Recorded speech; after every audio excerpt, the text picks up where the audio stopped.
Transmission received. Activate drum blast.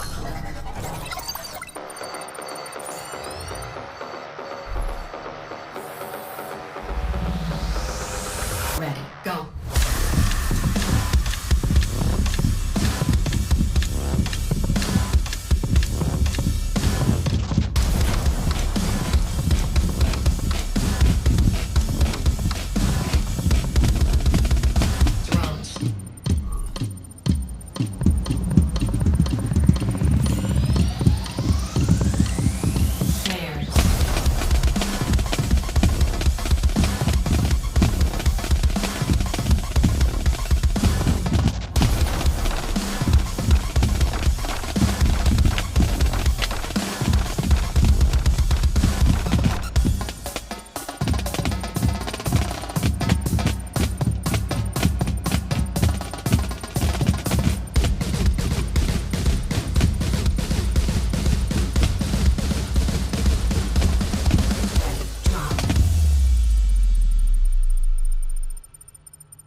Welcome, everyone, to MicroStrategy World 2024.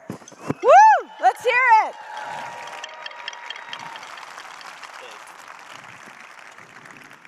Good morning. I'm Carla Fitzgerald. I'd like to welcome you all here. I'm so excited to be here. This is my first MicroStrategy World. And I think maybe it's the first for many of you as well. So I'd like to ask all of you, raise those wands, bang them, and make some noise if this is your first MicroStrategy World. Let's hear it. That's a lot of you. Wonderful. Now, I also happen to think there's a big alumni club out here. So I'm going to ask you again, if you've been to MicroStrategy World at least 5 times, raise your wands and make some noise. A lot of you. Okay, how many of you have been here at least 10 times to MicroStrategy World? Still quite a few, still quite a few. I'm going to go one more time. How many of you have been here at least 15 times to MicroStrategy World? I see you there. One, Michael Saylor, that doesn't count.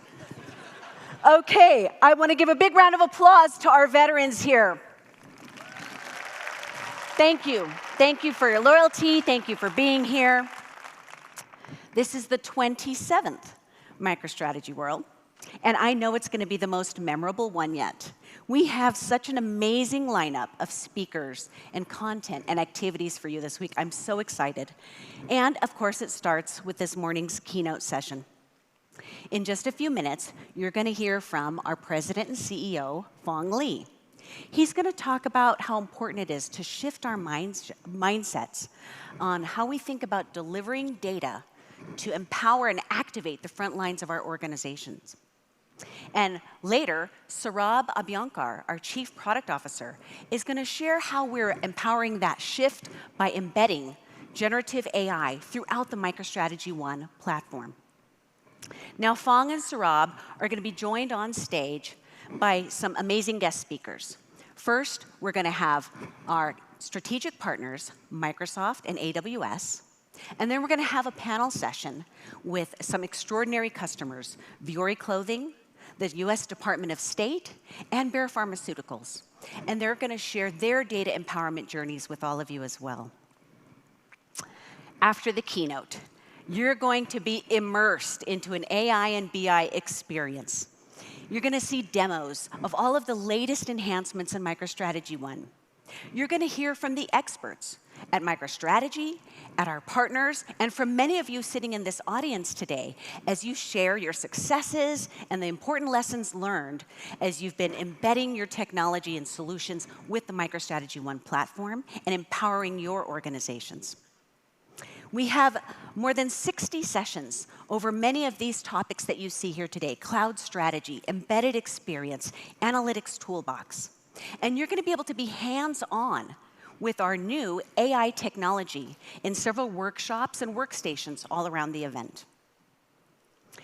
Tomorrow afternoon, we start our Bitcoin for Corporations event. Now, if you're not already orange-pilled on Bitcoin, you will absolutely want to hear the keynote session from our founder and chairman, Michael Saylor.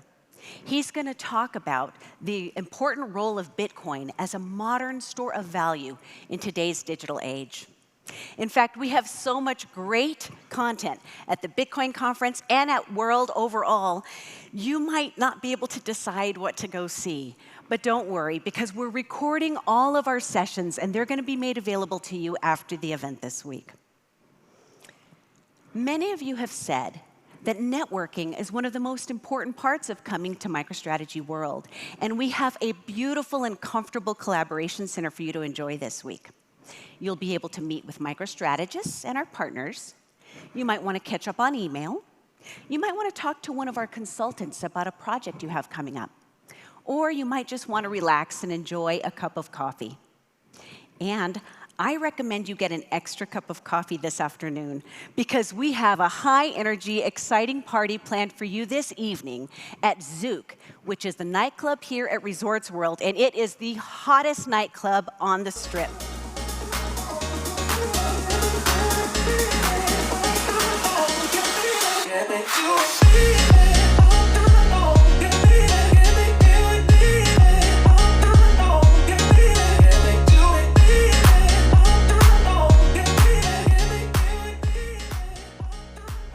Doesn't that look great? You're going to bring those glow wands with you, right? Because we're going to light up the night together, and we're going to have a great time. It's going to make for some great photo ops. Everything I've talked about this morning is the full schedule of events and activities is available in the MicroStrategy mobile app. So if you haven't already, make sure you download the app, fill out your profile, and you're going to want to use it to plan your agenda, be able to view the floor map. You're going to want to schedule meetings with each other and with MicroStrategists. And make sure you turn on those notifications, because people will want to meet with you, and you don't want to miss any of the important notices from our event team. I am incredibly proud of the highly talented event managers, designers, product managers, sales engineers, developers, so many people who have worked together to put this event here for you this week. And we want to get your feedback. So we are going to have a survey available for you through the app, and we'd really appreciate it if you complete it this week before you go. And in exchange, you'll get one of our World 2024 commemorative t-shirts. Now, none of this is possible without the support of our amazing partners. They're all here. There's exhibit booths for you to go visit. I encourage you to attend their sessions and meet with them during breaks and during meals. And in particular, I want to thank and acknowledge some of our premier sponsors. Our titanium sponsor is AWS. Our 3 platinum sponsors, Google Cloud, Empower BI, and InfoSeps. And our gold sponsors, 66 Degrees, Dataflix, Exasol, Marathon Digital Holdings, Perkins Coie, TD Securities, and Fidelity. Would you please give a big round of applause to all of our sponsors here this week?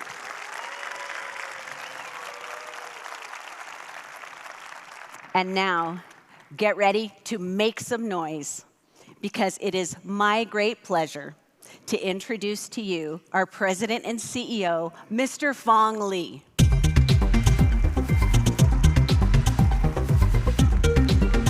Break a leg.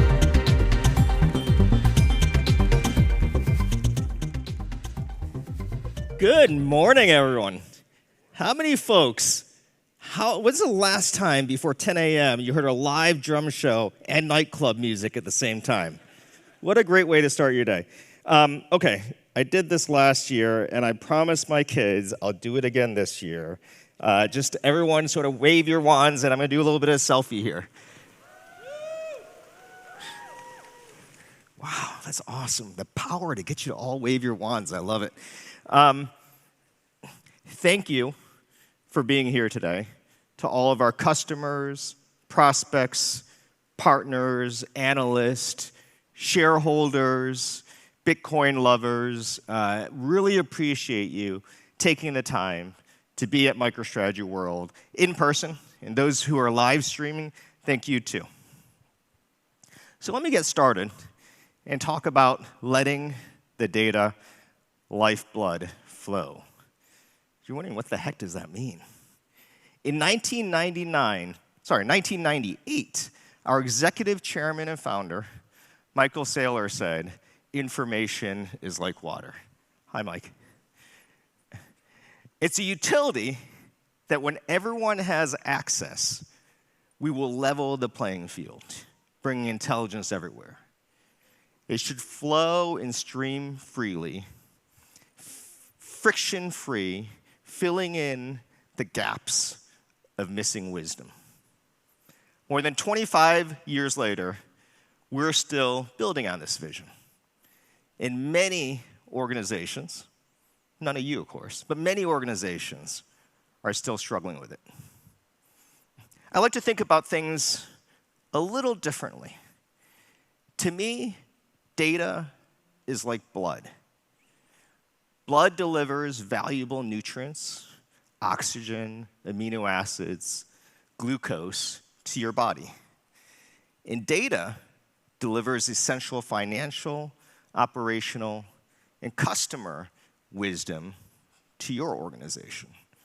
Your heart is the engine that fuels your body, and your heartbeat creates the rhythm with which your body synchronizes and moves.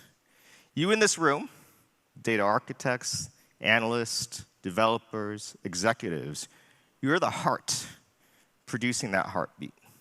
You're the engine that makes sure that data is delivered throughout your organization efficiently, where and when people need it. And your end users and your employees, of course, they're the organs that allow the organization to function and engage the world around you. Your eyes, your ears, your nose, your mouth, your skin, your hands, your body. In an efficient system, the blood, the heart, and the body work together perfectly. 6 quarts of blood circulate throughout your body every 20 seconds. That's 12,000 miles that your blood travels every single day. In perfect rhythm, your heartbeat is the metronome, or conductor of a perfect symphony, much like the drum beats of the drummers that you heard today in unison. And when data flows in your organization the way it should, the warehouses and applications pump. Insights are delivered where they're needed, and your frontline employees are empowered to delight customers, close deals, take the right action every single time. But it doesn't always work this way, does it? Sometimes arteries get clogged, your heart wears down. I'm getting older, I sort of know what this means. Your organs weaken. And likewise, sometimes an ETL job fails at 3:30 in the morning. Your VPN malfunctions. Data goes missing. Your frontline employees don't get the information they need. And your business slows down. Worse yet, your body might get toxins and viruses. Your organization gets the wrong data. You get too much information delivered at the wrong time. So what they hear is not a steady 60 beats per minute. In my case, it's like 52 beats per minute. I'm pretty proud of that. Or a symphony of information clearly telling them what to do. They get a cacophony of data, noise, and too many apps. And so your employees fall into what we call a big data stupor. The big data stupor means your people aren't doing what you hire them to do. They don't have time to create a great customer experience, mentor a newcomer, or solve a sticky problem so customers don't learn, upsells don't happen, and good people leave, which means that opportunities get missed and growth slows and stalls. But that's not it. It gets worse. We, the folks in this room, we overcompensate. Sometimes we diet, we ingest some pills, perform surgery. What does that mean in an organization? We all actually start working harder and harder. We implement digital transformation projects, and we spend years and years and millions of dollars building new data warehouses, implementing new business intelligence systems, building more dashboards, and implementing self-service BI. And what do? We count success as the number of people using ungoverned, distributed dashboards daily in the spirit of self-service. This results in what we call application sprawl. Right, a Gartner survey found last year that the average desk employee typically uses 11 applications to complete their jobs every single day.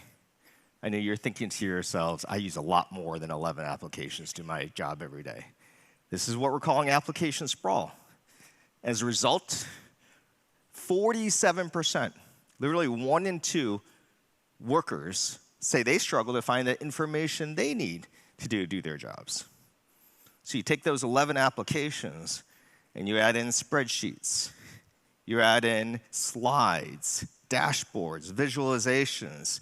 How many people have more than 11 tabs open on their Chrome browser? More than 20, more than 30, I've seen it. And people aren't now able to do their jobs. And so the big data stupor snowballs. Your employees are inundated with information, but not wisdom. They get frustrated with how much time they spend looking down at their laptops, staring at spreadsheets, dashboards, applications, not doing what you hired them to do and what they're good at. You hired these folks to help customers, to come up with creative ideas, to close deals, and instead, they're staring at information. And worse yet, some of your people find the big data stupor so intolerable, they would just reject it. The noise of desktop apps and dashboards, so 2010s. So they ignore them. They just don't look at them anymore. That doesn't make their business decisions better.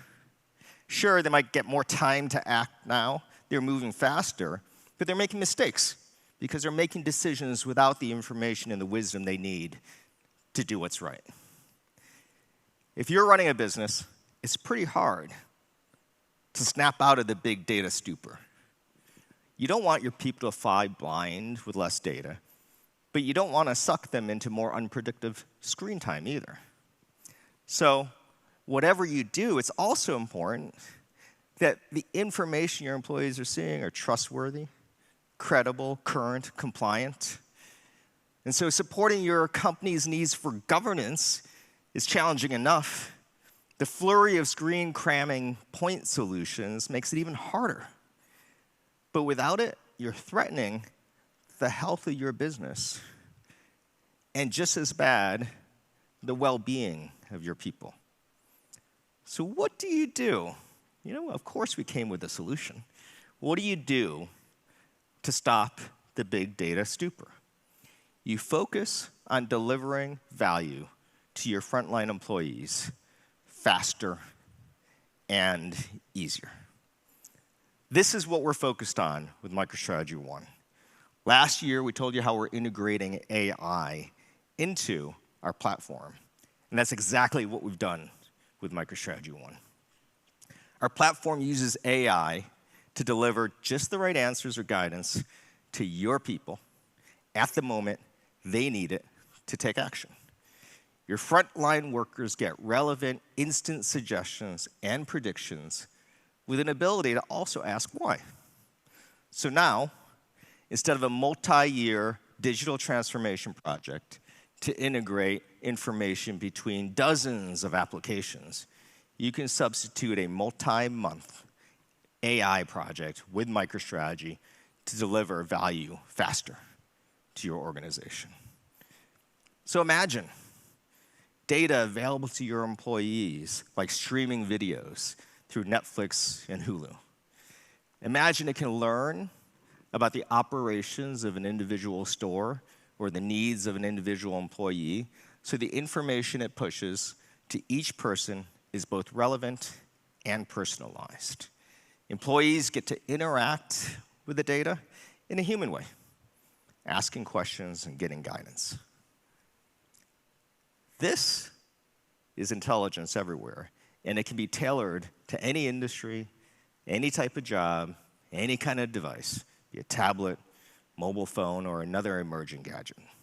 This is intelligence that has enterprise governance at its core using MicroStrategy's semantic layer, built in to make sure the information is delivered, trustworthy, and compliant.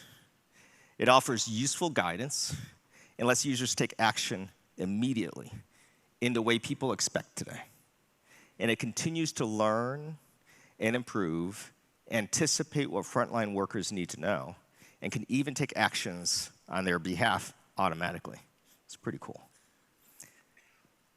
And so MicroStrategy One can defeat the big data stupor, sweeps away the clutter of dashboards and apps that suck up the time and energy of your people. You restore order to your workflows, blood flows, the heart pumps again, organs work, all beating to a consistent, predictable, and high-performing drumming rhythm. People work smarter, spend less time looking at screens, and have more time to look up and be human and creative again, which in turn improves your customer experience, helps the company capture new opportunities for growth, and makes your people happier. Many of you today are already on this journey with MicroStrategy One. And for you, thank you. You're empowering a store manager to know certain items are run out and automatically place those orders. You're giving a salesperson all the information they need in the morning before they show up at a prospect meeting, at the right time, help them close the deal. You're using AI to collect and present to a customer service agent relevant information before they pick up the phone. Dozens of companies like Wawa, Pfizer, the Warehouse Group, Bank of America are here sharing their stories and successes over the next 3 days. Everything they're doing, you can do too. And I encourage you to go listen to these customer sessions and understand how they're defeating the big data stupor. Now, I would like to invite 3 of our most innovative customers on stage with me to share their experiences with MicroStrategy One and how they're defeating the big data stupor. So please join me in welcoming our guests from Vuori, the State Department, and Bayer. Founded in 2015 by Joe Kudla, Vuori makes premium performance apparel inspired by the active coastal California lifestyle. An integration of fitness, surf, sport, and art. Breaking down the boundaries of traditional activewear, Vuori is a new perspective on performance apparel.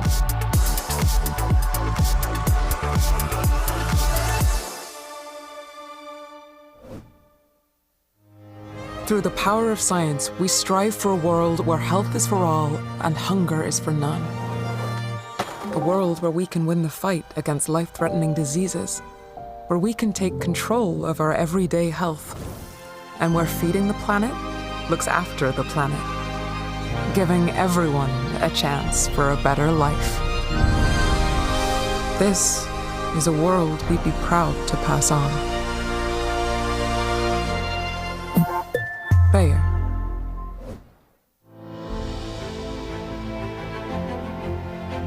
For more than 230 years, the Department of State has sought to protect U.S. security, prosperity, and democratic values, and shape an international environment in which all Americans can thrive. With over 280 diplomatic facilities, the Department of State has global diplomatic reach and influence.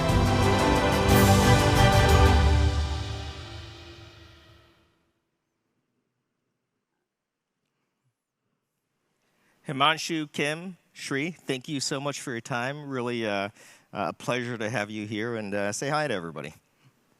Hello. Morning.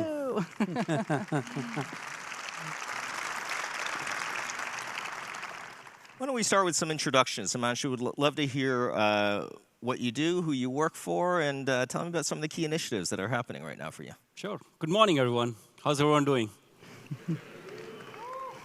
I work at Vuori. I lead their planning and analytics evolution within the company. I've been with the company for 9 months, but it seems like a lot more than that, given the pace at which we move and the pace at which the company is moving. Vuori is an interesting place. If it's one of the dream places for me personally, because as excited as I get to go to work and solve problems, I also get similarly excited with the SoCal coastal lifestyle that the company embodies, and I so dearly love as well. So it's a great place to work, love it. So Himanshu's being modest. Those who live under a rock and have not heard of Vuori, it is one of the fastest growing lifestyle athleisure wear brands in the world. And Himanshu has joined 9 months ago to do exactly what he has done at other places, Ralph Lauren, Nike, PVH, which is really implement what we're talking about, right? MicroStrategy One and the ability to empower your frontline retail employees. But maybe you can start and just tell us a little bit about the importance of speed, because you joined 9 months ago and immediately you put MicroStrategy One in the cloud and you have it up and running, delivering value to your organization. Tell me about the importance of speed for you. Yeah, speed is all in Vuori. The speed at which we move. When I walked in, that was one of the most important prerogatives to go solve for analytics, enable analytics, get closer to our internal employees and consumer as fast as we could. We implemented MicroStrategy in less than 2 months. And big thanks to our internal team, the network infrastructure teams, which sometimes could be problematic and it takes time consuming. Those guys helped us out a lot. We are a fully cloud native company, so it helped being on the cloud, connections to data and such was very easy. And big shout out to MicroStrategy Cloud team, because they were all with us through the journey and getting us onboarded. A big shout out to ICON team, who's our key partner and has been helping us build and accelerate the life cycle of how we go from setting things up to enabling value for business users.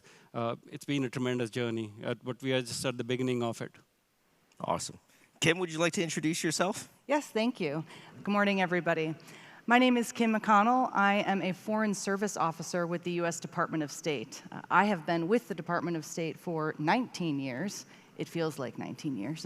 I'm not really sure how that happened. And I am currently the Deputy Managing Director in our Logistics Management Directorate. I have had the honor of serving at our U.S. missions in Belize, Warsaw, Poland, Slovenia, El Salvador, and actually I'll be heading to Iraq later this year to serve at our mission there. It's been an amazing career for me, and over the course of the 19 years, have seen before we worked with MicroStrategy, dealt with spreadsheets, a lot of just raw information, not well organized, and used our best judgment and our experience to make decisions. We have a lot of amazing, talented people at the department. That may not be the best business practice, though. So we're very excited now to have the data presented in a way it's accessible. We've been very focused, for example, on the AI. We've been exploring that with MicroStrategy. We are now doing predictive analytics, which really helps us, especially in the logistics world, use our past to help us make decisions about what supplies we're going to need in the future. And also the actionable insights. Foreign service officers, we move every 2 or 3 years, so we are constantly rotating to new locations, domestic and overseas.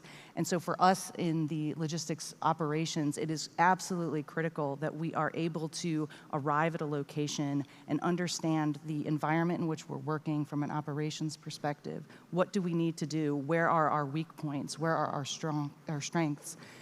And so it's been an amazing journey for us, and I'm really excited to where we're going next. Well, thanks for that, Kim, and obviously thank you for your 19 years of service to the country. It's just amazing. And folks are like, wow, okay, State Department and Vuori, those are two very different organizations. But I think there's some similarities. You have over 280 consulates, embassies, and locations worldwide, 10,000 field employees, and I'm guessing not all of them love looking at data and dashboards. Tell me a little bit more about the importance of getting information in the hands of your folks as fast and as simply as possible. Sure, absolutely. So we have at all of our locations a range of staff members. We have locally employed staff. They actually make up often the majority of our team at an overseas mission. So we may have warehouse staff members who need to access the data to understand what's going on in our supplies, with our supplies. We also have those like myself, U.S. direct hire employees. So we have a very wide range of personnel with a very wide range in their skill set and abilities.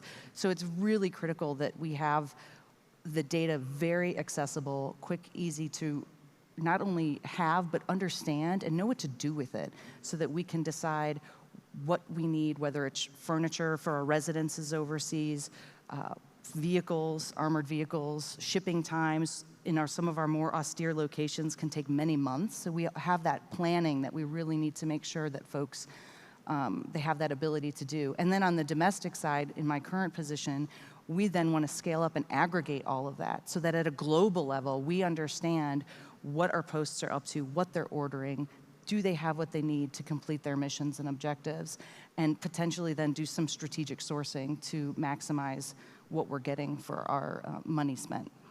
Thank you, Kim. Shri, tell us about yourself and Bayer. It's nice to be here. Good morning, all. So I've been part of Bayer for a little over 3 years now. I head the data and analytics solutions for them, for the pharma part of the organization. So we have mainly like 4 therapeutic areas or franchises that we primarily focus on. One is oncology, cardiovascular, renal, women's health, and hemophilia. My team kind of supports across all those different functions on various capacities, from supporting the field force across the country and all the home office or the headquarters activities in terms of data and insights, from digital marketing campaigning stuff to some strategic decision making that needs to occur from business planning point of view, or a market access point of view, things that need to occur. So kind of support across the board all those different things. Been in the industry for a little over 28 years now. Half of my career I spent in IT, and then soon realized that there is an opportunity to kind of bridge that gap and able somebody to translate that business needs and tell that business story effectively and also able to articulate that effectively to the IT team to build those capabilities. So that's what I've been doing for the past, I would say, 13, 14 years. So at Bayer, you have a pretty broad set of users, of constituents, all the way from field sales employees to folks in call centers to your executive team. Tell me about the importance of governance as you look at sort of all these different people using data in your organization. Yeah, so it's very important for us to make sure the data and the insights that they get is consistent across the board and have that seamless user experience between these various user community. So to take a step back, to understand in terms of commercial pharma, right? So generally there's a field team, field force that's across the country. They're in the remotest places at times where they need to have access to. And then there is the middle managers or the area general managers who needs to understand within their area how things are progressing, and able to coach them, and able to kind of understand the performance aspects of it. And then you have the headquarters folks who are strategically planning and understanding the performance and be able to deploy. So we use MicroStrategy for that, especially to deploy for the field in terms of mobile app, to be able to get the information what they need at their fingertips, because they have a very few minutes with the doctor, probably 5 to 7 minutes. So they need to make sure they have that information very timely and right-sized information in a bite-sized way that they could consume and have that effective conversation with their customer. Then comes obviously the general managers. So they need that information to understand how am I doing, how is my area doing, and able to have that conversation effectively and to see where they need to make some pivots and changes appropriately. So they're having a dossier and a similar mobile app view to see at the area level is very critical for them. And then obviously the home office folks like to understand at the national level everything and able to drill down where they're doing well, where they're not doing well, and able to kind of quickly understand and have a conversation becomes very critical for them. So we use MicroStrategy across all these different areas, I would call user personas, in terms of seamlessly able to leverage data and drive insights effectively. Great, thank you. So with Viore, you're going through, as we talked about, rapid growth. And I imagine as a data professional, you need to be constantly in front of technology and looking at the next thing and the next thing. Tell me about some technology initiatives that you're considering and that you're looking at, and some technologies that you're exploring. Yeah, I mean, it all starts with how we look at our business. There are 3 key areas where we are looking to continue to explore and innovate. How we engage with consumer, how we acquire and retain them, and how we use the consumer voice to figure out how we power up our product innovations with all the beautiful products you see on the website and in the stores. And then how do we bring speed to market in our internal operations? So all of this basically ties to connected data. And connected data is the biggest piece which MicroStrategy is helping us unravel, where we are bringing data in one place to start there, bringing common dimensional models, which allows us to have a semantic layer, and then they create the ability to go have business self-serve, but also use the same data to then fire up analytic engines with which we power up our planning, and we power up our planning versus actuals in MicroStrategy. We're also looking to evaluate how we can use tools like AI and hyperintelligence to speed up our process, because we have a unique opportunity where we are not carrying a lot of legacy. So we can basically break through and leapfrog across multiple tiers of builds that people do and get straight to the AI part of it, which we are already using in certain areas, but how to make it more pervasive and more across the board. Great, thank you. Kim, tell me about some initiatives that you're looking at. I know you're considering the cloud, AI. Tell me about how that is going to help change what you do when you're on the other side in Iraq consuming our information. Absolutely. We are already, the Department of State is already migrating to cloud services, which is phenomenal and gives us that agility that we really need. And today, actually, we're completing our pilot with MicroStrategy on AI. We had dozens of our overseas users use data unclassified data that we provided, and they got to essentially play with the tool, and it was phenomenal. The feedback was overwhelmingly positive, and it's really exciting to see what it's capable of doing, how much time it can save us. And as I mentioned, the range of skills that we have with our staff at all these different locations, for them to be able to ask simple questions. They don't have to know which dashboard, which dossier to pull up. They can simply say, how many of our armored vehicles are in X location? And from a Washington side, too, it spares that embassy me having to ask them. We can pull all of that data. So there's very practical applications for it. On the visionary side, we're really hoping that at some point we'll get to a place where even in crisis management, it becomes really critical. For example, there could be a situation where we need to move personnel or sensitive equipment out very, very quickly. And being able to have the AI generate, for example, a motorcade plan for us. This is how many vehicles we have. This is how many personnel. These are the numbers of people that can fit in each car. We know the history of the vehicles to help us plan and give us those options so that our folks who are in that crisis situation already under stress are not having to figure that out. They simply can look at that plan, use their best judgment. We're going to go with course of action A, for example, and be able to execute that faster, keep themselves safe, and also focus on the other priorities that are going on in that situation. So it's really exciting, and I'm very excited to go back out into the field and become a consumer of it. Having been subjected to, in the course of my career, not having that information so readily available. So we're really excited to venture into the AI world in the department. Yeah, seeing some of your dashboards and AI related to your armored vehicles really brings it home to me. I never really thought about the State Department managing a fleet of thousands of armored vehicles that costs our taxpayers $500,000 each, and the logistics associated with that. And I don't think people sign up to go work, an embassy thinking they have to manage the logistics of armored vehicles. So having that automated so that they can go work on what's really important is such huge value to your organization. So thank you for sharing that story. Massively. Thank you.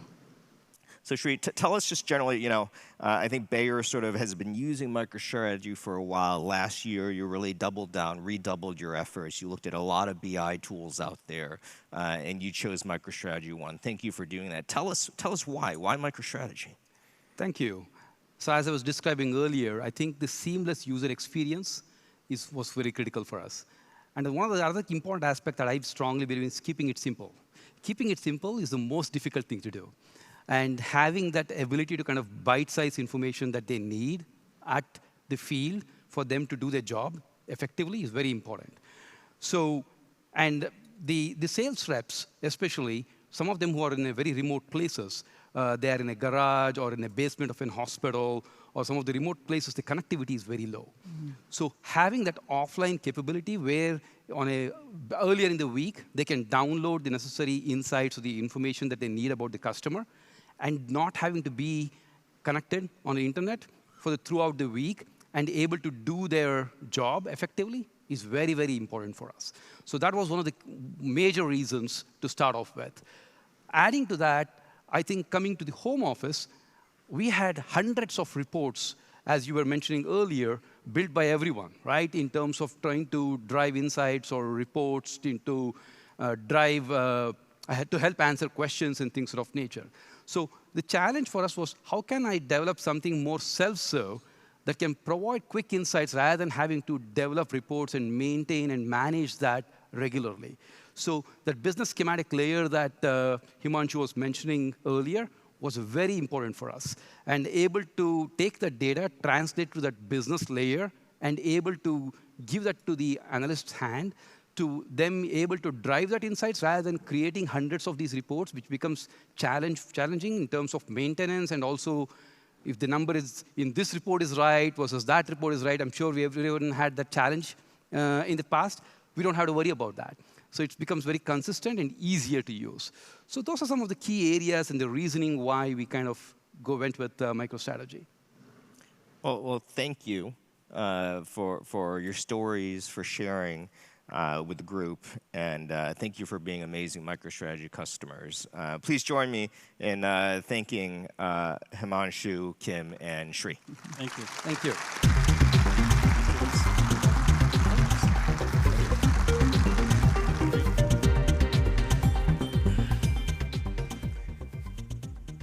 Cool stories, huh? MicroStrategy 1. Now you figured it out. You figured out how to overcome the big data stupor. You know, another challenge, I like to tell stories about my kids because they're awesome and they don't like me talking about them that much. But those who have kids here can probably relate to this. I'm constantly telling them, literally every day, to put down their devices, to get outside, to observe the beauty of the world, explore, and be creative, and take time to look up and notice what's around them. In an organization, if you want to innovate boldly, if you want to move with agility, if you want to grow and beat your competition, you need to give your employees the same ability to refocus and do what you hired them to do. Get them to stop searching for data in spreadsheets, to stop looking at 20 applications, or else they'll miss all the opportunities that are around them. And we believe, that MicroStrategy 1 is the platform that lets the data lifeblood flow. That everyone, everywhere, all at once, quickly, reliably, and conveniently, so that finally your people have time to look up. Thank you.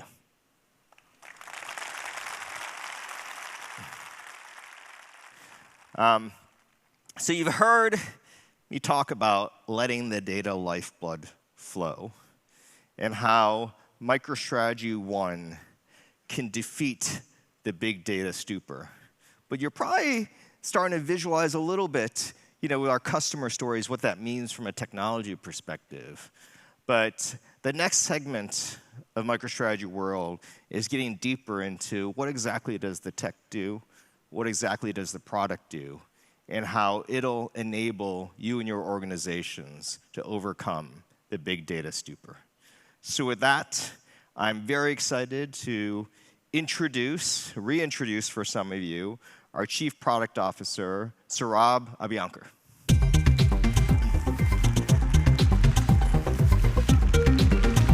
Thanks, Phong. You'll kill it. Awesome. Hi, everyone. You having fun so far? Yes? Awesome. Well, welcome to MicroStrategy World 2024. This is actually our second live event in person post-COVID, so it's nice to see all your faces and get together. It's not quite the same over Zoom or Teams or these kinds of things. As some of you might know, last year we introduced this fun little robot called Hackatron, and Hackatron was actually symbolic of our transformation as a company. A company that's more nimble, innovative, fun. And actually, it kind of goes back. It's called Hackatron because we're all engineers at heart, and we want to build great software and want to move really fast. And as you've probably already seen in the hallways and outside this room, there's a new member of the family this year that we're introducing you to today. And that new member is Otto. And Otto quite literally represents the transformation of our product. And so that's really what I'm here to talk to you about today. But it's kind of funny, isn't it? It's sort of ironic that Phong was here for the last half an hour talking about looking up and getting out of screens and being more human and interacting at the front line. But I'm here talking about robots and AI and machines and things like this. It seems a bit contradictory.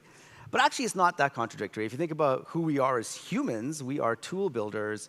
And humans for 250,000 years, we've been building tools and inventing things to amplify our human abilities. And this is what's allowed us to live longer, connect better around the world, travel globally, trade globally with currency and money, right? So it's really up to all of us, and that's why I hope you're all here. It's up to all of us to take that technology and these brand new innovations like AI and help better humanity and better our frontline workers and our employees along the way. And so we've got all this tech, but This is not working. But we really need to start with the end user and work our way back to the tech. And Steve Jobs said this about a quarter century ago, which is a long time ago. And I think if we're honest with ourselves, in our personal lives, things have gotten much more convenient. For end users in the personal world, you can click a button and you can grab an Uber. You can click a button and you can order something. You can click a button and you can stream video. You can click a button and fly to Tokyo later today if that's what you want to do. And so our lives have definitely gotten easier and have improved in the personal world. But in the enterprise space, we're still struggling, aren't we? I mean, it takes me longer to book a travel or do expenses in my enterprise life than it is in my personal life. And so we have a long ways to go. And the question then becomes, what's the problem? Like, why have we not solved this in the enterprise world? We've done a pretty good job of solving this in our personal lives. And it all really comes down to friction. We've got data silos, data's in multiple places. We've got users, and I gotta tell you, users don't want to learn new tools. They don't want another dashboard. They don't want another thing. And all of this stuff requires maintenance and cost that gets harder and harder for us to deal with. And going back to Phong's keynote about the lifeblood, it's sort of like we've got cholesterol clogging our arteries, and things are just not flowing the way that it should. And so now we need to figure out, well, how do we solve this problem? And the truth is, we've been actually trying to solve this problem for the last 20 years. And the current way, by the way, I think is the hard way. The current way is to build new infrastructure. It's like digging up the roads and putting in new pipes and those kinds of things. It's new data warehouses, new ERP systems. And the truth is, these are long projects. I was actually talking to a customer just yesterday, and I won't mention names, and it made me kind of smile, because I'm like, I can say that in my keynote. And they were talking about how they were consolidating 13 different ERP systems. And I said, well, how long have you been doing that? And they said, 3 years. I'm like, wow, that's a long time. They're like, oh, no, we're not done yet. But that's the reality of trying to bring all this stuff together. And so we're here to basically tell you that we think there's a better way. Right? That a better way is to actually let your data be where it is, let your applications be where they are. Of course, you'll still do digital transformation. You will buy new ERP systems. That's all good. But in addition to doing that, the better way is to kind of fly above and not have to dig. And what that means is we believe that you should be able to connect the dots between those applications. Leave the apps where they are, let the people do what they want to do, and inject intelligence across those applications. Embed it, and connect the dots between the data that you have. In other words, stop digging. And so that's what MicroStrategy 1 is really all about. We engineered it to get you there fast. This is why it's cloud native. It is AI first, right? And there's 3 product pillars on which we've built MicroStrategy 1. Convenience, reliability, and flexibility. So let's just have a look at each of those things. So what is convenience all about? Well, convenience is about letting your users work the way they want to work. And we kind of put this funny little picture up here because, honestly, it's hard enough to get people to even come to the office nowadays, let alone change their behavior and get them to adopt new tools. So let them use the apps that they use. Let them use the data that they already have. Let them use the devices that they have. And by the way, let them work where they currently work. And so that's really what convenience is all about. And we'll show you some things that we're doing in that area. The second is reliability. Now, Phong mentioned a quote from Michael Saylor from 1998, I think it was, about information flowing like water. In fact, fun fact, internally at MicroStrategy, our internal BI system, we actually call it Aqueduct, right? So it's like this strong, reliable way to flow information from one place to another. And hopefully it'll stand the test of time for 2,000 years. But reliability is really about that. And if you think about water, imagine going home today, turning on the faucet, and the water not coming out. It would scare you, because we're not used to that. And so information needs to be just as reliable. If you don't have reliable information, you don't have reliable water, you don't have reliable currency, if you don't have reliable energy, then society starts to get a little bit tricky, right? And we believe that information and data is just as critical as any of those other pieces as well. And so we've been doing a lot to make sure that your data is trustworthy, that it can scale, right? We're not trying to give clean water to just the kings anymore, right? We're trying to give clean water to everybody and clean data to everybody, so it has to scale. And finally, flexibility. Now, flexibility is all about your ability to change. If you think about your organizations, today you have whatever number of apps that you have. Maybe you have an Azure strategy or an AWS strategy or a Google strategy. Maybe you have an on-premise strategy. But the reality is these things change all the time. A new executive comes along and says, hey, let's go that way. A new technology gets invented, and everyone's like, let's go that way. And so what we really want you to do is to be able to use MicroStrategy in any of these scenarios, to be flexible, to go between our partners, to work across our partners. And that's really, again, what MicroStrategy 1 is all about.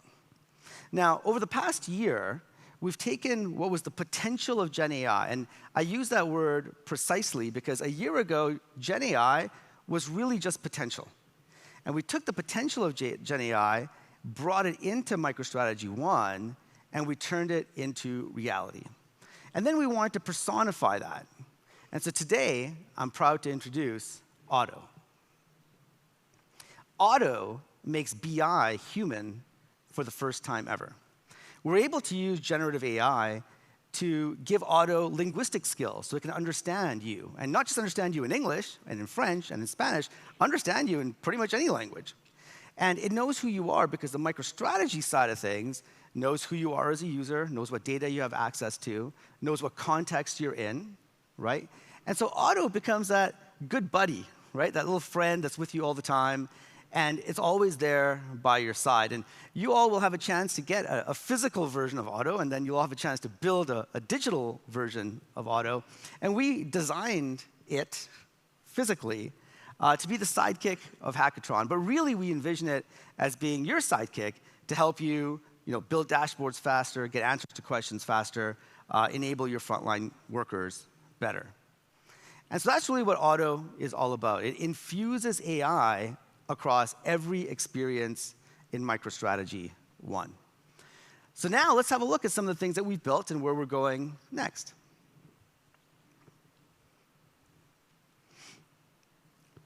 So the first pillar is convenience. And Otto makes BI more convenient than ever. And it basically allows you to automate the creation of dashboards. You can build custom bots. You can embed those bots into all these old legacy applications that could use a little bit of fresh paint, right? And you can put Otto on a mobile device so that it's in everybody's pocket. So we'll get started with looking at Otto dashboards. Now, Otto dashboards, when we started thinking about what this should be all about, we set one goal. Let's make it 10 times faster to create a dashboard. And actually, I'm not quite sure if we got to 10x or 100x or 5x. It's kind of a range, right? Depends on the kind of dashboard you're trying to build. But you'll see here, we've got a blank sheet. We've connected it up with some data.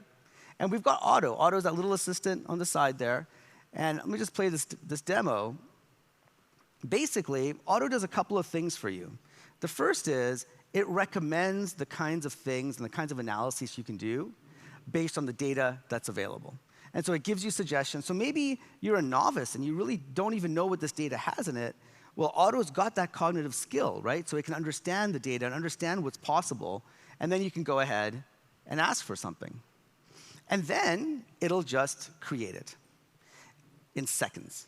And what's really cool is that this is a real MicroStrategy dashboard. And you can change the look and feel, you can format it, you can change things that you want inside it. And so you can go from 0 to a useful dashboard literally in seconds, maybe minutes, but certainly multiple orders of magnitude faster than you could ever before. Now, why does this matter?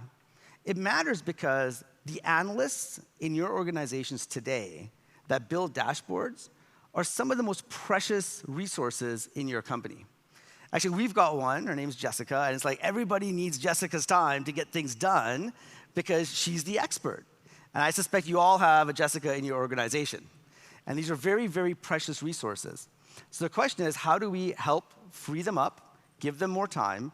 And if we can get Jessica to be able to do 5 times as much work in the same amount of time, or maybe even get some more work-life balance, all of those things would be great. All right. Now, once you've built a dashboard, what do you do next? And as I mentioned before, our goal is to inject intelligence into the applications that your users already use. And let's face it, most of our users use Microsoft Office, right? And so over the past year or so, we've been enhancing our Excel connectivity. We've introduced 2 new plugins, a new PowerPoint plugin and a new Teams plugin as well, to basically bring the power of trusted data from MicroStrategy into those tools that people love and use all the time. So in this demo, we've got ourselves an Excel, a PowerPoint slide. And you can see up there, you've got the plugin, the MicroStrategy PowerPoint plugin. And it's really straightforward. You click the plugin, you browse for the content that you have. Of course, this is all governed and secured by our enterprise security. You select the pieces that you want, and boom, just like that, they're inside your PowerPoint presentation. Now, this is really powerful because it allows somebody to build great content in MicroStrategy, powered by AI, so now it's only a few seconds, but then bring it into PowerPoint, build their board deck, build their monthly or weekly operations meeting sheet, whatever it might be, and then get it out to the world. And the content that they bring into PowerPoint, importantly, is refreshable, right? So the next time they open it up, next week, they can refresh it, and they can get the new content. Now, it's optionally refreshable, because you don't want to be in the middle of a meeting, and certainly not with a meeting with Phong. You don't want to be in the middle of a meeting, and all of a sudden the data all changes. So this is optionally refreshable. It stays static until you say, I want to refresh it. You get the new data, and you're good to go. All right. Now, the next thing we asked ourselves is, with Gen AI, just how much does the world change? And with every generation of BI, there's been a new content type. It started off in the 90s with the era of reporting, and so the report was the thing. And then came along dashboards, and the dashboard was the thing. It was a new content type. And then when mobile intelligence came along, we invented mobile applications, right? And so in the world of Gen AI, there is, in fact, a new content type. And that content type is a bot. And so what we've done in MicroStrategy is added a new bot object to allow you to build bots on top of MicroStrategy data, so that you can basically get from MicroStrategy data to a great Q&A experience in just a few clicks. So here, just to show you this, we've started, it's a new bot. We've wired it up to some data in MicroStrategy. We just basically selected a data set, so I skipped that part. And once you've done that, you can tweak the data. You can go in. You can give the bot a name, right? You can give it an image. You can actually give it a greeting, because think about your end users. They come in, and they see this thing, and the bot can explain to them what it's able to do. You can also suggest topics. You can do things like custom prompts and instructions. And this is actually really important, because with custom instructions, you can actually give the bot a personality. I used to joke around the first days. I would tell the bot to talk like Yoda. And it was kind of hilarious, actually, because you would ask this like really serious question, this finance question, and Yoda would come back, and it would be in the typical Yoda form of answers. So you can give it a personality, and you can use custom instructions to actually specify exactly how it should behave. So that's really cool. Now, once you've taken and created one of these bots, what's the value? Well, the value is, if you think about all of these enterprise applications you have, some of these old legacy apps, some of the newer ones, whatever it might be, and you, I presume, are tasked with injecting AI into these applications. And that's actually really hard, because you have to learn how LLMs work. You've got to train them up. You've got to secure it. You've got to do a whole bunch of things before you can actually inject those bots into those applications. Well, with MicroStrategy and our custom bots, you literally bring data into MicroStrategy. You already know how to do that. You click like 4 buttons and build a bot, and then you can take that bot to a number of different places very, very quickly, basically up-leveling all the applications that you already have out there. Now, of course, I mentioned, we invented mobile intelligence about a decade ago. Michael Saylor actually literally wrote the book on mobile intelligence. And so, of course, these bots are available in your pocket on a mobile device. And I got to tell you, when one of my friends, Jose, showed me the first demo of the bots on a phone. I was like, my God, like I grew up in the 80s, and we had this vision of tricorders and these things that you could talk to that would give you answers. And for the first time ever, it started to feel a little bit real, because you can click the microphone button, you can ask it a question, and this thing just magically goes and gets you answers to questions. So I think that's pretty cool. And for your frontline workers who are out there on the job with your customers, what this means is that they never have to say, I don't know, to your customers ever again. They can pull this out, ask a question, and get an answer. Now, the last thing I want to mention here is that we also wanted to make it really easy to then embed the custom bot into your applications. And we've done this in 2 ways. The first, as you can see here, might be a little bit small for you to see, but once you've created a bot, you click the Share button, and then you can click Embed, and then we will actually generate the JavaScript code for you to paste into your application. Right? So that's dead easy. You just grab the JavaScript code, you can tweak it, you can customize it, you can put it in ChatGPT, and it'll tweak it for you, and then you can put it into your application. And so here's an example where we're going to go ahead, we're going to grab the code snippet, and then you can just plop the JavaScript into pretty much any application that allows you to do that, in this particular case, Salesforce. And so why would you do this? Well, there's lots of cases where maybe you have Salesforce, maybe you have some other application, but you have data in other applications. But you want those users to be able to access that other data.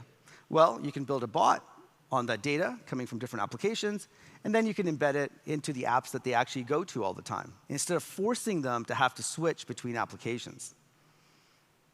So those are some of the features that we've done. There's actually one more thing I want to mention is, in addition to the JavaScript, we also have added a REST API on top. And this is actually a really powerful API that allows you to basically programmatically access the power of auto. And I'll just give you a quick story about this. It was like, I think it was Tuesday last week. It was 5 p.m., 6 p.m., something like this. And I asked one of my product managers, Shang, hey man, is it like theoretically possible to use our APIs to integrate with Slack? Because we don't yet have Slack integration for the bots. And he's like, yeah, it's theoretically possible. All right, cool. And so I'm like, all right, that's nice. I go to sleep that night, wake up the next morning, and on Teams, ironically, I have this message. And Shang had built a prototype that night of our auto integrated with Slack. Now, it's just a prototype. It didn't do all SSO and all that kind of stuff. It was just a one-night thing. But it just tells you that sky's really the limit. It's really your imagination that limits where you can go with some of these things that we've built. And so the last thing I want to say is, when we think about convenience, there's one company in the world that really stands out. It's the company that brought us one-click ordering. It's the company that brought us same-day shipping. It's the company that brought us ebooks at a click. And it's the company that, in some ways, makes me spend, and my wife spend, a lot more money than we probably should. And that company, of course, is Amazon. And today, I'm proud to have on stage with me Carol Potts, who is the general manager of ISV in the United States for AWS. Carol?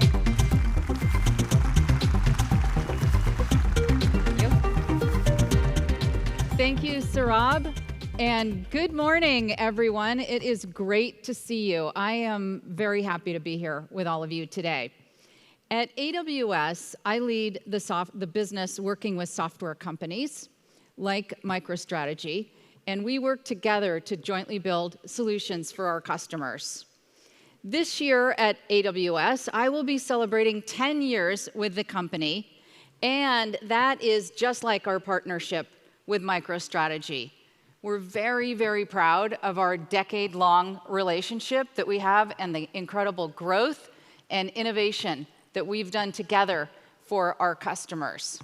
What makes our partnership work is our shared value of our customers and our customer obsession. We jointly work backwards from what our customers need so that we are working on what you need for your business. Today, I want to talk about how we work together to create transformative experiences for our customers. At Amazon, we do know about speed and scale. We are relentlessly focused on innovation and transforming our customers' experience. And we're working to deliver that innovation faster and with greater impact all the time. Even after my 10 years here at Amazon, I'm really impressed with the pace of innovation and the way that it continues. We like to say at Amazon, it's always day one. You might have heard us say that. And the reason we do is we have a mentality that every day is like the first day of the company, and we need to move fast. So at Amazon, it's always day one. Speed is easy when you're small, but it's exponentially more challenging on a global when you're operating on a global scale. Amazon's operations network serves hundreds of millions of customers and billions of orders every day, running through our supply chain and logistics infrastructure. That's why we value inventing new things and always working to make those things more radically simple and also automated. How Amazon achieves speed and scale in ways that create unique and differentiated experiences for our customers is at the heart of our conversation today and our approach to AI, ML, and data.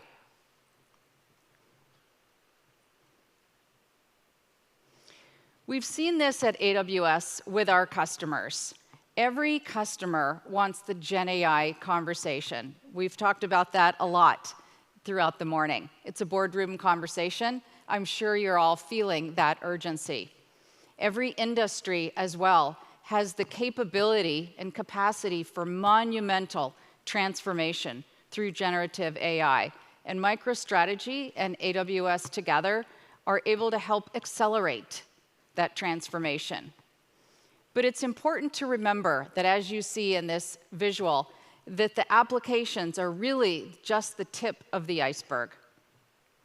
Beneath the surface lies a very complex ecosystem of data management, analytics, data integration, and governance to ensure that everything runs efficiently, effective, and ethical, in an ethical manner as well. So it's really the data processes and how the data is used securely that must absolutely be nailed down to effectively ensure the pervasive access and speed that you all want. And it's accurate to say, as you know, that the data landscape itself is evolving.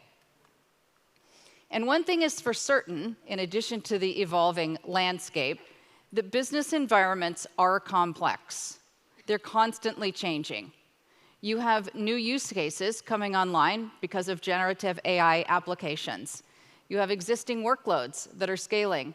You might have an acquisition from your company and have to integrate that, and of course, comply with regulation. So in all of this, data is absolutely the key. Data is your differentiator, and we know you want to put it to work.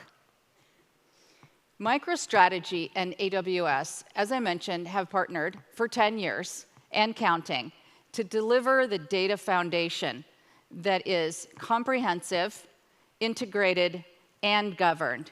Each one of those is required.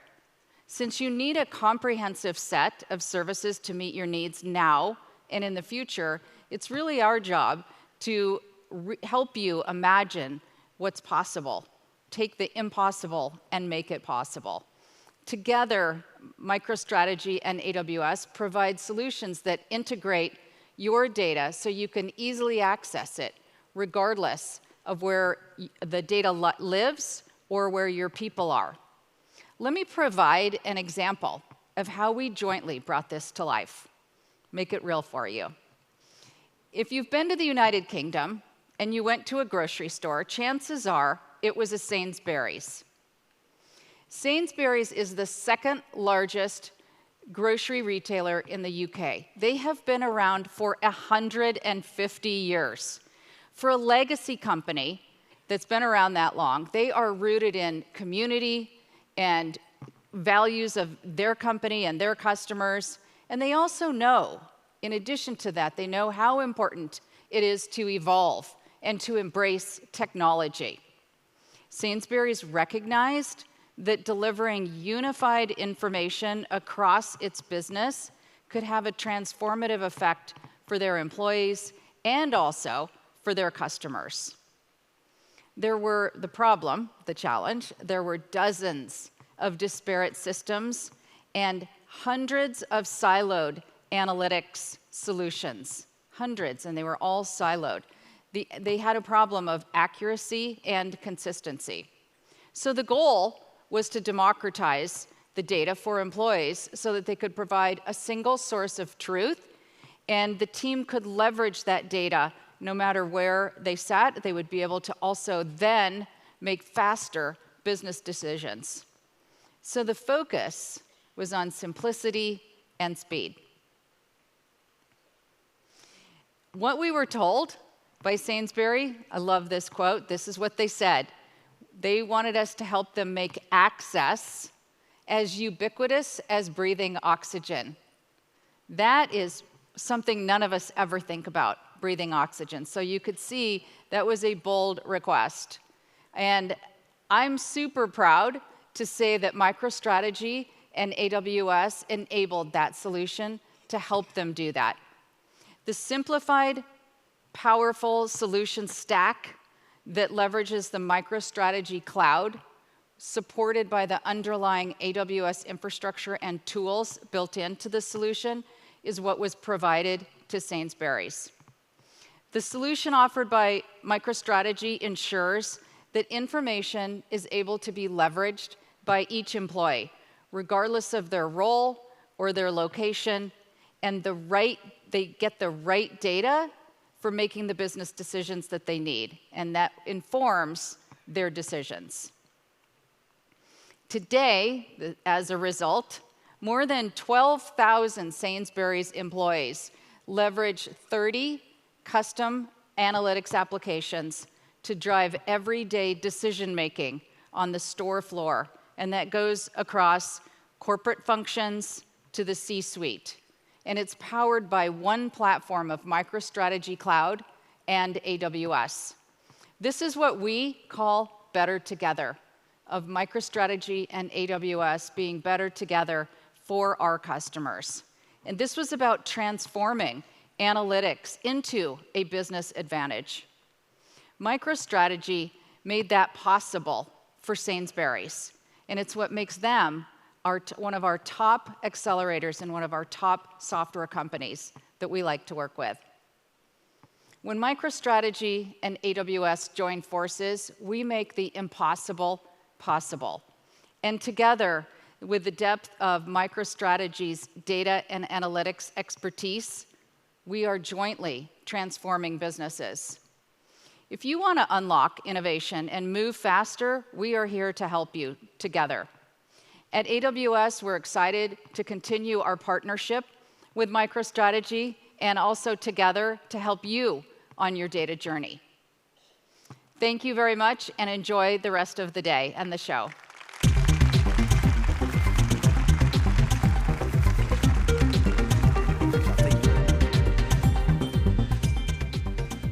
All right. I bet you thought I was done. I told you there was 3 pillars. So that sort of wraps up where we are in terms of convenience, right? Injecting AI across creating dashboards, custom bots that you can put into any application, embedding them, and then, of course, putting them on mobile devices as well. But we're not done yet. We're not done yet. So let's talk about where we're going next.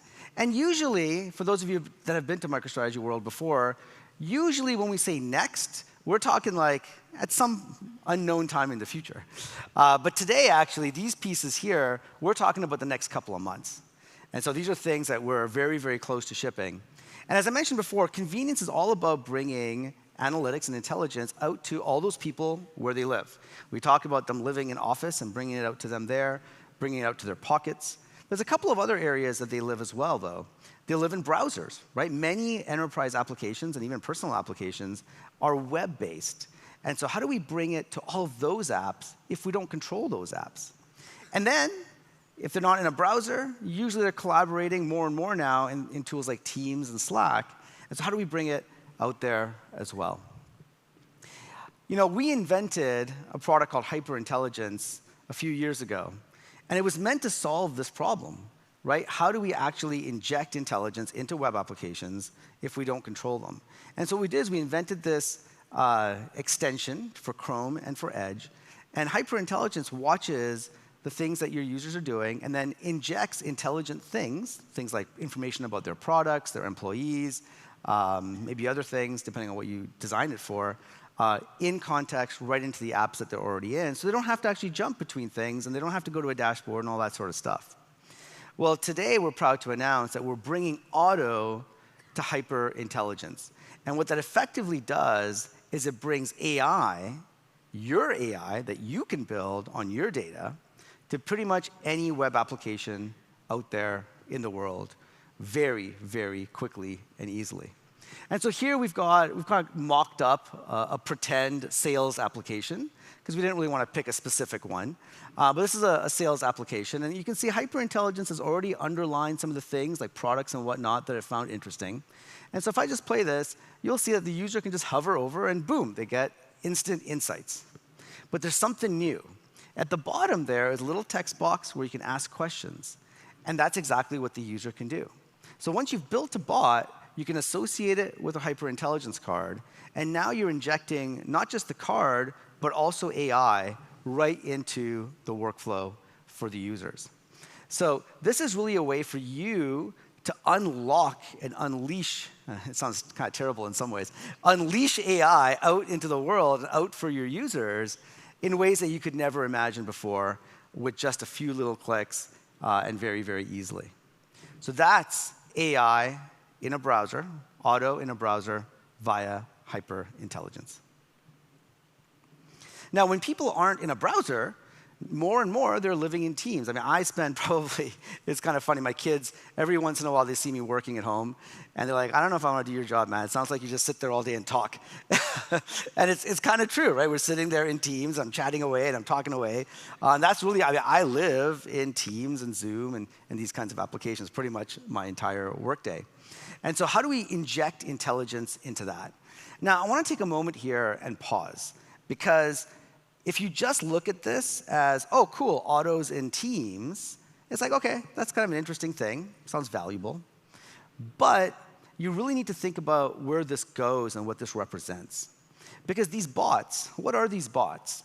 Well, these bots are they're like little employees, right? They do things for you. You can have a sales bot, a marketing bot, a supply chain bot, or whatever bot.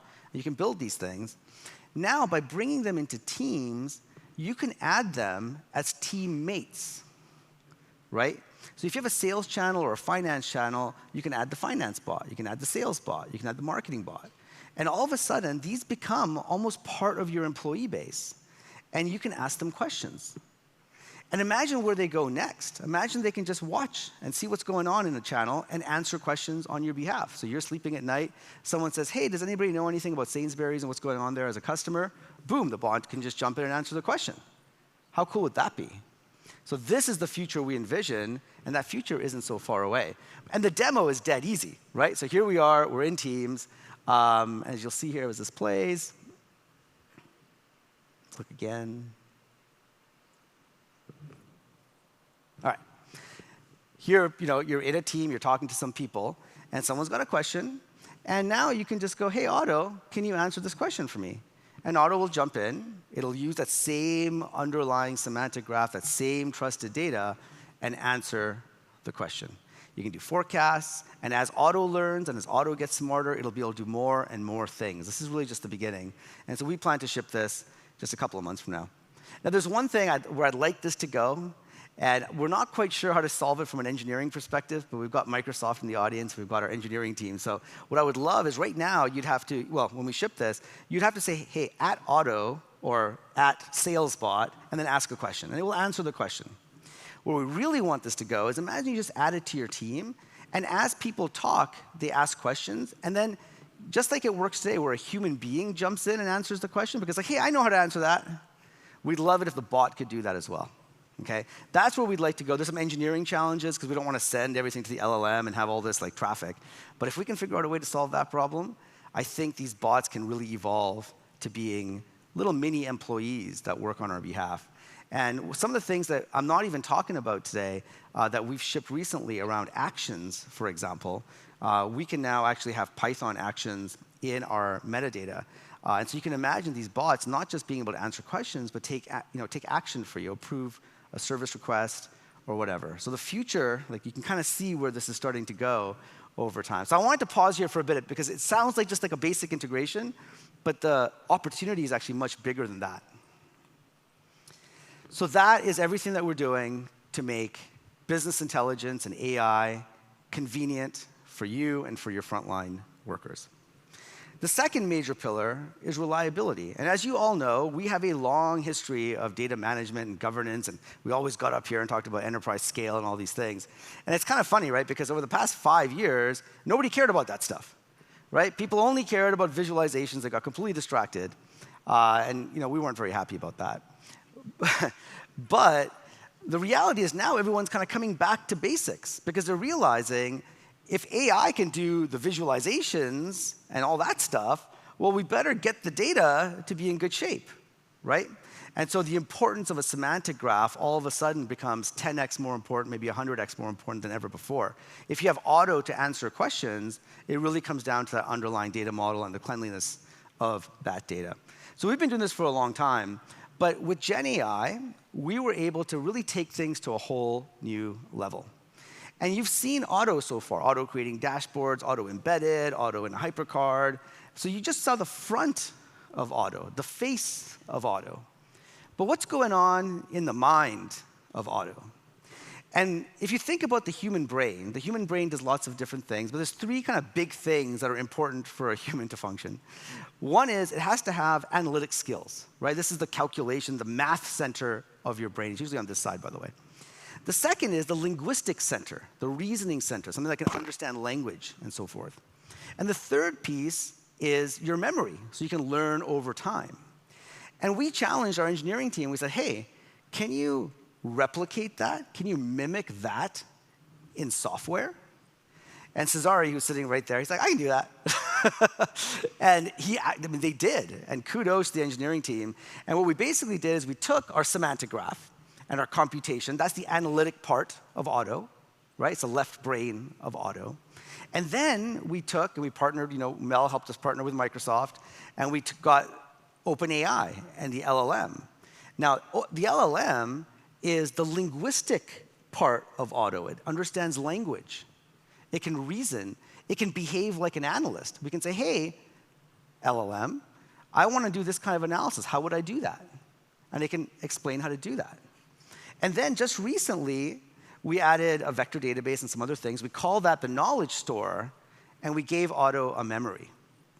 And we're really proud of this, actually, because we think that between these 3 things and some of the things that we've done from an engineering perspective, it really sets us aside in the industry. We've always known that our semantic graph is really powerful, but now you can see why it's more powerful than ever before. Our partnership strategy, right, to be able to embrace OpenAI and Microsoft and take the best of what they have and put it in the brain as well, helped us. And then adding learning capabilities really helps auto be a lot smarter than really anything that we've seen in the industry. So that is the mind of auto today. But where are we going next? Well, we want auto to learn even more. And it was funny, I was talking to Carla, and I was like, auto doesn't actually make any mistakes. It's the human that's the problem. And it was a bit of a joke. But the reality is this, just like when 2 human beings interact, there can be a lot of miscommunication, right? When somebody says X, I might interpret that differently. Like when my daughter says, I've got a really high GPA, I interpret that differently. Or when someone says, this is expensive, or this is cheap, I interpret that different than somebody else, right? And so how can we have auto learn things like this at the individual level? Because it's not even corporate. It's really at the individual level. And so this is a bit of a hard-to-see demo. We actually tried to scale it yesterday. We weren't able to do it. But this gives you a bit of a sense. What we basically did is we created a lot more interactivity for some of these ambiguous scenarios. So in this particular case, the user says, hey, give me customers with a high customer satisfaction score. And Auto's like, well, what do you mean by high? right? What's the threshold for high? And then the user then goes and responds and says, high means this, right? If you're trying to go to UVA, by the way, a high GPA is above 4.3. But if you're trying to go somewhere else, a high GPA might be 2.5, right? It really depends. Anyways, so we can learn from that. And the next time I ask for something like this, it will have learned and known how I wanted that question to be answered. So that's really powerful. And similarly, we also add the ability for a user to go, hey, you know what? That's not right. That's not the answer I wanted. And then the user can explain, this is what I intended when I asked that question. And so that's all going to go into that memory center that we talked about in the mind of Otto. Now, the last demo that I'm going to do today is probably the hardest one. If you think about BI, if you think about analytics, we've been talking about frontline workers. And really, we've been talking about the last mile of BI, right? Where it gets out into the world, out to the users, as a chatbot, as a visualization, as a thing. But actually, increasingly, the last mile is getting easier because of AI. What's hard is the first mile of BI, connecting to data, building a data model, making sure that it's clean, fixing it all up, and getting it to a state where you can actually even get to the second and third miles, right? And so we challenged our engineering team. We said, hey, listen, we've got this really powerful semantic graph, and it's growing, and you're giving it memory, and we're giving it linguistic skills, and all this stuff that you're doing. But building one of these things is still a little bit tricky. Can we apply the same principles that we did to Auto Dashboard and bring it to the world of data modeling? And of course, Cesari's like, yeah, I can do that. And so we started working on that about a year ago. You probably, if you were at World last year, you saw some of the initial vision for it. We do actually plan to ship this year, and it's called auto modeling. And basically, I'll walk you through a demo. It's pretty straightforward. We took all the steps between connecting to the data and all the things that you need to do to prepare, wrangle, model, hierarchies, folders, calculations, and we tried to automate as much of that as we possibly could, each one of those steps, with recommendations and with AI. And so that's what this demo does. You go in and you say, I want to create a new data model. And as usual, you select which project you want to put it into. That's kind of classic MicroStrategy stuff. And once you've done that, all you really need to do is pick what's the source of data. And in fact, over time, we're actually going to improve that as well. We don't even have to pick the source of data. You just say what you want. But nonetheless, you pick a source of data, and then you say, hey, I want to do retail sales. And from that point forward, it starts to recommend things and automatically do things for you. So here it's gone. It's picked the right tables that you need to do a retail analysis. You can just say, yeah, I want those. Bring those into my model. Or you can change it. You can say, I only want 6 of these or 4 of these. And then once you bring them in, automatically, we start doing all the other things.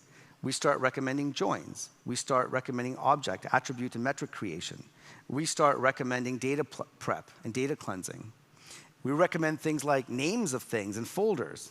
Now, listen, not all of this will be here in the first release, right? But as we evolve, as we go through the years, this is the kind of thing that we really expect. Now, what's the value of this? Under the hood, this is our semantic graph. We're not re-engineering any of the underlying object model or anything like this. And so that means that we inherit 30 years of engineering that we've done in our semantic layer. But then we, just like we did with everything else, we add AI to that and radically simplify the user experience and allow people to get from data to data model to AI in just, hopefully minutes at some point in the future. So that's auto modeling. The last area I want to talk about is our third pillar of flexibility. And as you know, we've always been this open, independent company. This is why we love having Microsoft on stage, AWS on stage. I hope next year we've got Google on stage as well. And so we've always been open to multi-cloud. And in fact, that was a journey. We started with AWS back in 2014. Then we added Azure in roughly 2019. And just in December of 2023, we also added Google. And I believe that makes us maybe the only BI company to provide a managed cloud solution on all 3 hyperscalers, which gives you basically infinite choice. We're always going to be the any data company, and that's why I said at the very beginning, it's like leave your data where it is. You don't have to move it all to a big data warehouse. You can if you want to, but we'll connect to it wherever it lives, and we'll continue to do that. And importantly, over the last 7 years or so, we've re-engineered all of our APIs so that they're RESTful, very easy to use, but very powerful, so that you can programmatically have access to anything in MicroStrategy. And that allows you to do a lot of things that maybe we don't even do out of the box. In terms of where we're going next is a couple of key areas.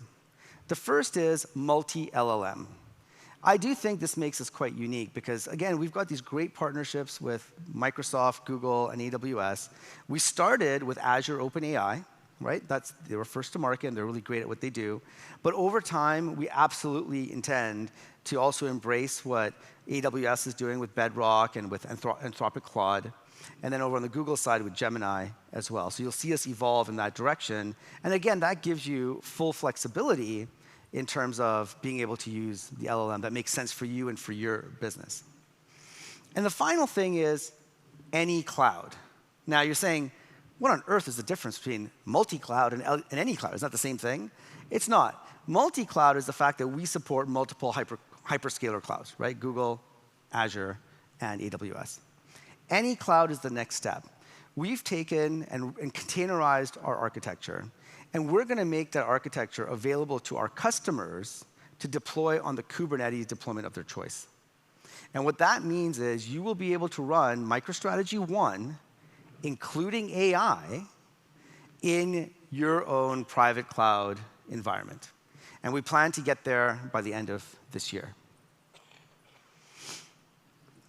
And so that is MicroStrategy 1 and Auto. Pretty much 90% of everything that we showed today is actually available today. You can go and use it. You can go and play with it yourselves. The future is absolutely right now. And it's up to all of you to think about, who are your users, who are these frontline workers, and how can we take this technology to make their lives better? And as you leave in a few minutes here, there's a number of things I want to direct you towards that can get you started right away. The first is go and attend some of the demo sessions. I was only able to touch on a few things, with little mini demos today, but we have much deeper demo sessions in the demo theaters starting at, well, it was supposed to be 11:30, but my guess is it's going to be 11:45. So there'll be one starting in English, and then 15 minutes after that, we also have 2 more in English and in Spanish. So please go check out those demo sessions. Some really great presenters, much deeper demos than I was able to do on stage today. The second thing is visit one of our Build-A-Bot workshops, okay? And a Build-A-Bot workshop is digital, okay? You're not actually physically building a bot. You are digitally building a bot, so you can upload some data if you have some, or you can use some of our samples. But at the end of it, you will get your own little auto. So last year, we actually gave these away, just anybody that came. But really, this year, we want you to go play with Auto, play with MicroStrategy AI. And at the end, you get this nice toy. You can take it home. I'm sure your kids will love it. It's nice and heavy. It feels like a real thing. And the final thing I want to say is you can also sign up for a new product that we've just launched online called Auto Express. And Auto Express is a free trial of MicroStrategy AI and Auto. You can go there, you can sign up, you go to express.microstrategy.com, you just register like you would for anything else. And then you can use some of our sample data, or you can upload your own data, and you can build a bot, well, not a physical bot, but you can build a MicroStrategy digital bot. You can also use Auto Dashboard, Auto Answers, and over time, that will be enhanced with things like Auto Data Modeling as well. So I really do hope and wish you a very good event. But before I let you go, there is just one last thing. One last thought I want to leave you all with. And it's really this. Every company needs to have, I would say, an essence that makes them who they are and gives them a core value, if you will. And oftentimes, when it's real, you don't even put a word to it. And MicroStrategy, at its very core, since our founding 35 years ago, it's really been about freedom. It's been about freedom of technology, freedom to look up, freedom for the frontline workers, and importantly, freedom for you all as visionaries to envision the future and then go and make it happen.